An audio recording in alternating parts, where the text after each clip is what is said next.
Sesumbar Loftus-Cheek, si pengagum Kakak berposisi Pirlo untuk AC Milan.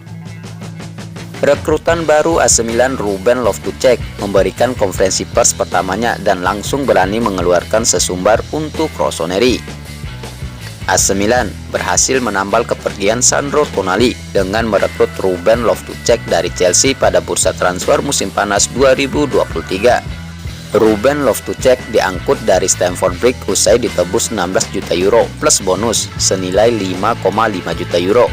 Dirinya lantas diikat kontrak selama 4 tahun yang membuatnya berada di San Siro hingga Juni 2027. Kompatriot dari Fikayo Tomori tersebut bakal mengenakan nomor penting di AC Milan.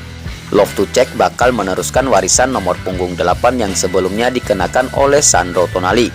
Sebelumnya, gelandang asal Inggris tersebut harus menanti cukup lama terkait nomor punggung yang dikenakan di San Siro. Kurang lebih 1 minggu sejak resmi bergabung dengan AC Milan, Loftus-Cheek baru memperoleh nomor 8 usai Tonali resmi hijrah ke Newcastle. Keberadaan Loftus-Cheek sendiri diharapkan bisa memperkuat lini tengah AC Milan untuk menghadapi musim 2023-2024. Dalam konferensi pers untuk presentasi resmi sebagai pemain baru Rossoneri, Loftus-Cheek memberikan beberapa pandangan dan ambisinya. Diakui oleh pemain berusia 27 tahun tersebut bahwa dirinya sangat berambisi untuk memenangkan gelar bersama AC Milan. Terkait nomor punggung 8, baginya itu menjadi identitas akan ambisi yang diusungnya selama bermain untuk juara 19 kali Liga Italia tersebut. Dirinya bahkan tidak memungkiri bahwa pemain-pemain lawas seperti Ricardo Kakak dan Andrea Pirlo turut memengaruhi gaya permainannya. Saya paham bahwa 8 adalah angka yang penting, tetapi itu menunjukkan ambisi saya, kata Loftus-Cheek dikutip dari laman resmi AC Milan. Saya ingin membantu tim, kami ingin terus meningkat musim ini. Saya ingin bermain berkontribusi dan juga mencoba mencetak gol sebanyak mungkin. Saya pemain bertubuh tinggi dan fisik kuat. Saya berharap bisa membuat perbedaan, terutama saat menyerang. Lini tengah dengan 3 pemain mungkin ideal untuk saya. Kami telah membicarakannya dengan Pioli. Dalam hal apapun, saya akan beradaptasi dengan pilihan. Tujuan kami adalah untuk menang. Di masa lalu, saya telah mengungkapkan bahwa saya mengagumi pemain seperti Kakak. Saya tidak ingin membandingkan diri saya dengan juara seperti itu. Juga karena saya memiliki karakteristik yang berbeda, tetapi dia adalah sumber inspirasi. Layaknya Pirlo, selalu berbicara tentang mantan Rossoneri yang bermain di posisi saya. Tutur jebolan Akademi Chelsea tersebut menambahkan, kehadiran Ruben Loftus-Cheek dianggap bisa menjadi berkah bagi AC Milan. Pasalnya dirinya dapat bermain sebagai gelandang tengah, gelandang bertahan, gelandang serang, dan pemain sayap. Loftus-Cheek sudah menunjukkan pesonanya saat AC Milan mengadakan pertandingan internal.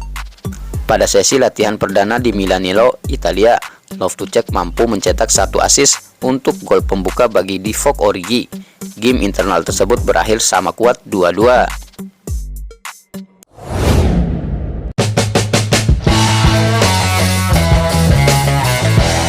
Bukan kiamat, AC Milan justru siap berevolusi jadi lebih hebat. Perubahan susunan manajemen dan strategi transfer AC Milan bukan berarti kiamat bagi klub. Transformasi tersebut justru ditujukan agar membuat AC Milan lebih hebat di hadapan musuh. Demikian pengakuan CEO Rossoneri Gigio Furlani bersama Geoffrey Moncada, Kepala Perekrutan, dan Antonio De Ottavio, Direktur Olahraga. Furlani membentuk tim yang memiliki kendali penting dalam membangun kekuatan klub. Mereka meneruskan kendali Paolo Maldini dengan kawan-kawan dalam menentukan arah dan kebijakan transfer pemain. Furlani, Moncada, dan De Ottavio juga hadir dalam pembukaan musim baru AC Milan di Milanello. Skuad Stefano Pioli berkumpul untuk pertama kalinya setelah libur musim panas di markas tim. Banyak yang menilai keputusan klub memecat Maldini dari jabatan direktur teknik adalah sebuah kesalahan besar.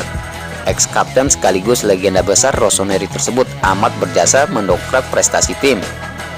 Dengan sederet kebijakannya di bursa transfer, Maldini menjadi otak kesuksesan klub saat menyudahi penantian juara Liga Italia tahun lalu. Ditambah lagi, Awalan Milan pada Mercato musim panas ini cukup mengecewakan. Dua target incaran mereka diembat rival sekota Inter Milan, yakni Marcus Thuram dan Davide Fratesi. Keputusan melepas si anak emas, Sandro Tonali, dengan rekor transfer termahal Italia ke Newcastle United, ibarat penggarami luka. Kan tetapi, Furlani DKK memperlihatkan strategi transfer mereka yang berbasis efisiensi biaya secara bertahap, makin jelas dan meyakinkan. Satu persatu target potensial merapat ke San Siro. Setelah Luka Romero dan Ruben Loftus-Cheek, Christian Pulisic pun menyusul. Belum menghitung incaran top lain, semodel Samuel Chukwueze, Tijani Reinders, hingga Alvaro Morata. Pelatih Stefano Pioli makin jelas menyusun kerangka tim yang lebih fisikal dan dibekali kecepatan, berbeda dari komposisi sebelumnya. Sederet hal ini menimbulkan optimisme bahwa AC Milan malah bisa meningkatkan level kehebatan di musim baru, bukan melemahkan tim. Musim baru dimulai, target musim ini selalu sama dengan 5 tahun terakhir, atau sejak saya berada di klub, kata Furlani, dikutip dari Sky Italia. Kami akan menjadi kompetitif di Liga Italia dan Eropa. Kami semua terfokus kepada pasar pemain, tetapi pekerjaan juga merambah ke level organisasi, infrastruktur, dan menumbuhkan Milan dalam berbagai pendekatan dan cara yang solid, ucap pengganti Ivan Gazidis tersebut. Furlani pertama kali masuk jajaran manajemen AC Milan pada 2018 dan dipromosikan sebagai CEO pada November 2022. Ia menganggap Rossoneri sekarang bukan di titik nol atau dalam kondisi memulai semua proyek lagi dari awal. Sebaliknya, Milan di bawah pengelolaannya melanjutkan proses perkembangan menuju level yang lebih baik. Ini adalah tahun ke-124 bagi Milan, jadi tidak adil menyebutnya tahun nol, kata Furlani.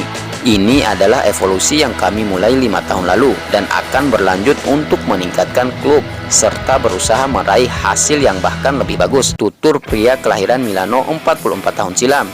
Program tersebut akan melibatkan penuh Stefano Pioli yang segera menjalani musim kelima di balik kemudi AC Milan. Di bawah kepemimpinan Furlani, sang pelatih memiliki peran lebih besar dan vokal sebagai pusat proyek tersebut. Saya selalu merasa sebagai sentra dari proyek klub. Ini tak berubah, ujar Pioli. Hanya saja, sekarang teman diskusi saya adalah Geoffrey Moncada dan Gigio Furlani, bukan Maldini dan Massara, dua sosok yang sangat berjasa, lanjutnya. Pioli sembari berharap Furlani DKK mewujudkan keinginannya mendapatkan sejumlah pemain lain agar mendukung rencana di musim baru. Saya merasa jadi arsitek sebuah rumah dengan struktur solid, tapi perlu direnovasi di beberapa area. Saya pikir ini saatnya untuk melakukan beberapa perubahan, imbuh Pioli. Setelah menjuarai Liga Italia musim 2021-2022, pencapaian AC Milan menurun dengan menempati peringkat keempat klasmen musim lalu. Namun mereka sukses melaju jauh di Liga Champions sebelum dihentikan Inter pada semifinal.